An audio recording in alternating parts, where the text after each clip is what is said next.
আজ রবিবার 16 মার্চ 2025।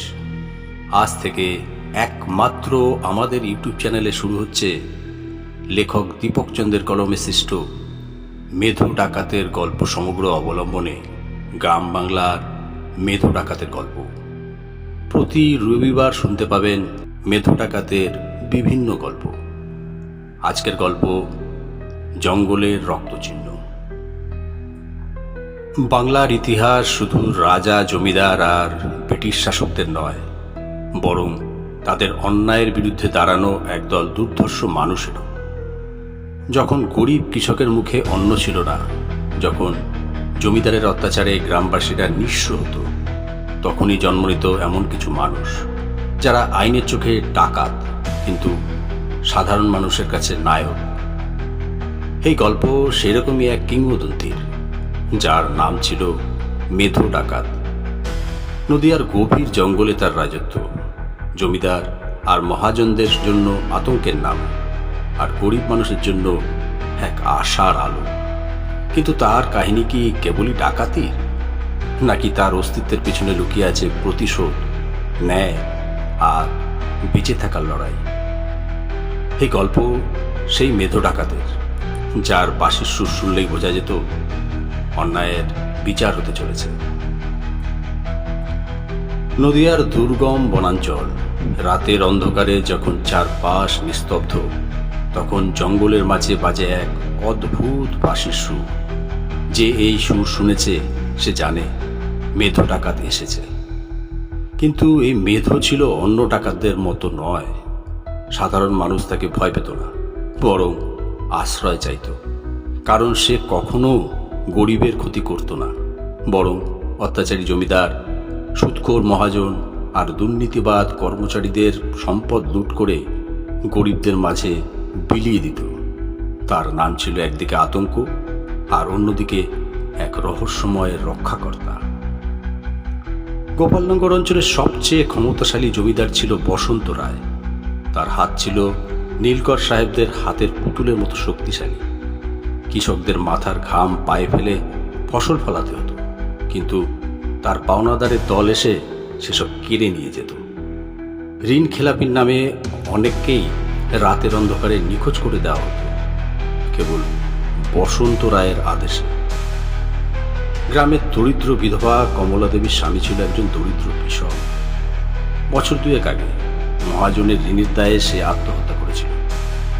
বসন্ত রায় তখন তার ঘর বাড়ি কেড়ে নিতে চাইলে সে বাধ্য হয়ে মেধো ডাকাতের কাছে সাহায্য চাইতে চায়। মেধো ডাকাত খবর পেয়ে রাগে আগুন হয়ে যায়। সে তার দল বল নিয়ে পরিকল্পনা করতে লাগলো। মেধো ডাকাত জানত জমিদারের কোঠায় ঢোকা সহজ নয়। তার প্রাসাদোপম বাড়ির চারপাশে উঁচু পাঁচিল, পাহারায় বিশাল বিশাল গোয়েন্দা কুকুর আর বন্দুকধারী পাহারাদারদের দল। কিন্তু মেধো ছিল বুদ্ধিমান। সে ঠিক করল শক্তির চেয়ে কৌশল কাজে লাগাবে। তার দলের একজন রতন ছিল জমিদারের রান্নার লোকের পরিচিত। তার মাধ্যমে জানা গেল পূর্ণিমার রাতে জমিদারের জন্মদিনের অনুষ্ঠানে জমিদার বাড়ির দরজা খোলা থাকবে। বিশাল আয়োজন হবে, বাইরের মানুষজনও আসবে। মেধো সেই সুযোগটাই কাজে লাগানোর পরিকল্পনা করল।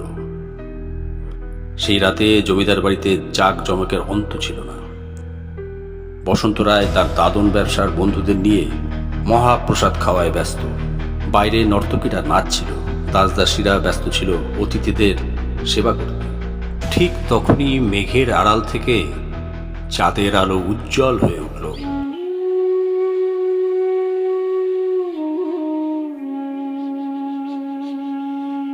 আর দূর থেকে বাঁশির এক করুণ সুর ভেসে এলো। পাহারাদারেরা কেউ কেউ সতর্ক হয়ে উঠল, কিন্তু তারা ভাবল হয়তো পথ চলতি কোনো গরিব বাঁশিওয়ালা বাজাচ্ছে। কিন্তু তারা বুঝতে পারেনি ছায়ার আড়ালে মেধো আর তার দল ঢুকে পড়েছে। জমিদারের ঘরে হানা দেওয়ার আগে মেধো তার লোকদের বলল, একটা গরিবের ঘরেও হাত পড়বে না, কেবল অন্যায় টাকা, অন্যায় ধন আমাদের চাই। তারপর শুরু হলো অভিযান। পাহারাদারদের কেউ ঘুমের ওষুধ খেয়ে অচেতন, কেউ দড়ি দিয়ে বাঁধা। জমিদারের কোঠায় ঢুকে সে বসন্ত রায়ের গলা টিপে ধরে বলল, তোর ভাড়ার ঘরের তালা খোল, যেখানে সব লুটের ধন রেখেছিস সব বের করে দে। জমিদার কাঁপতে কাঁপতে ভাড়ার ঘরের দরজা খুলল। বিশাল সিন্ধুক, ভেতরে সোনার মোহর, রূপার অলংকার আর নগদ টাকা। মেধো সেগুলো বস্তায় ভরতে লাগলো। কিন্তু হঠাৎই একটা ঘটনা ঘটে গেল। জমিদারের সবচেয়ে বিশ্বস্ত দারোগা গদাধর সিং বুঝতে পেরে বন্দুক হাতে ছুটে এলো। সে মেধোর দিকে গুলি চালালো, কিন্তু মেধো ছিল চতুর। সে চট করে পাশ কাটিয়ে বন্দুকটা ছিনিয়ে নিল আর গদাধর সিংকে একটা ঘুষিতে মাটিতে ফেলে দিল। তারপর বসন্ত রায়ের দিকে তাকিয়ে বলল, আজকে তোকে বাঁচিয়ে রাখলাম, কিন্তু যদি আবার কোনো গরিবের চোখের জল ফেলার চেষ্টা করেছিস তাহলে তোর জমিদারি শেষ হবে। তারপর সে বেরিয়ে এলো। লুটের ধন গরিবদের মধ্যে বিলিয়ে দিল। মেধোর সুনাম ছড়িয়ে পড়ল দূর দূরান্তে।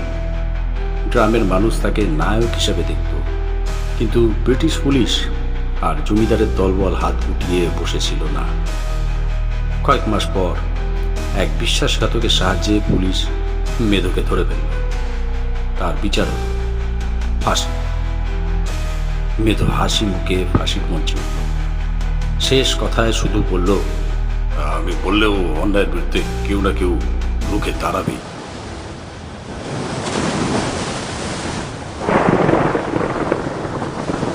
সেই রাতে প্রবল ঝড় উঠল, বিদ্যুৎ চমকালো। আর কাহিনী বলে, ফাঁসির দড়ির সঙ্গেই মেধোর শরীর মিলিয়ে গেল, যেন সে প্রকৃতির অংশ হয়ে গেল। গ্রামের বৃদ্ধরা এখনো বলে, কোনো পূর্ণিমার রাতে যদি জঙ্গলের ভেতর বাঁশির সুর শোনা যায় তাহলে বুঝতে হবে মেধো ডাকাতের আত্মা এখনো ঘুরে বেড়াচ্ছে অন্যায়ের শাস্তি দিতে। গল্পটা শুনে ভালো লাগলে নির্দ্বিধায় লাইক, কমেন্ট এবং শেয়ার করুন। একটা লাইক তো আশা করতেই পারি। শুনতে থাকুন, ভালোবাসতে থাকুন।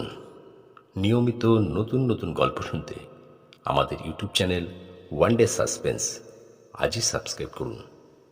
একটি বিশেষ ঘোষণা, আপনারা যারা গল্প পাঠ করতে ভালোবাসেন এবং নিজেদেরকে সমাজ মাধ্যমে তুলে ধরতে চান, অথচ কোনো চ্যানেলে সুযোগ পাচ্ছেন না, যদি ইচ্ছা হয় আমাদের এই গল্পের নিচে ডিসক্রিপশন বক্সে আমাদের হোয়াটসঅ্যাপ নাম্বার দেওয়া রইল, আপনার ইচ্ছা প্রকাশ করতে পারেন।